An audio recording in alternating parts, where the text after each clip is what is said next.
L'œuvre s'appelle Les filles destinées. C'est un film qui raconte l'histoire de 3 jeunes filles adolescentes qui habitent dans une ville étrange, un peu vide, un peu mystérieuse. Et elles ont un bar en fait, auquel elles sortent régulièrement. C'est un peu une sorte de havre de paix. Mais ce bar va fermer. Et le soir de la fermeture de ce bar, une météorite leur tombe dessus et une des 3 jeunes filles disparaît. Ces 2 autres filles qui restent vont devoir aller chercher l'autre dans une sorte d'autre monde et la ramener dans l'espace réel.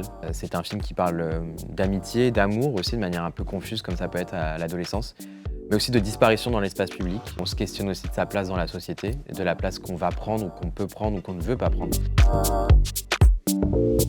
L'urbain a une place très importante dans mon travail. Je travaille toujours dans mes films à chercher des endroits, des quartiers, des espaces, des tours. Aussi, je suis très inspiré par les tours pour créer mes histoires.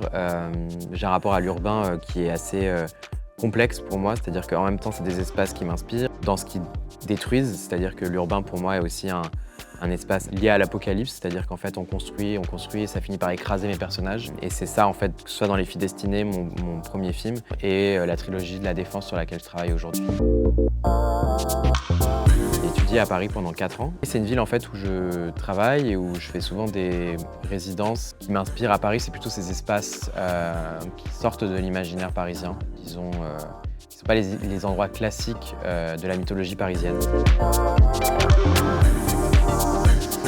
Il y a quelque chose qui pour moi est très important dans l'acquisition dans un fonds public. C'est l'idée aussi que l'œuvre sera protégée, permanente aussi. Il y a un rapport aussi assez étrange pour moi d'espace-temps dans l'idée d'une collection publique. C'est-à-dire que d'un coup, l'œuvre me dépasse et me dépassera, vivra plus longtemps que moi. Et ça, il y a quelque chose que je trouve d'assez vertigineux et assez beau pour moi aussi, d'imaginer que mon film va exister à travers les différents médiums qui arriveront. Donc une fois de plus, peut-être une sorte de projection dans le futur, alors que c'est un film que j'ai fait à un moment présent. Et d'imaginer que ce présent va se multiplier dans le temps, c'est quelque chose d'assez beau pour moi.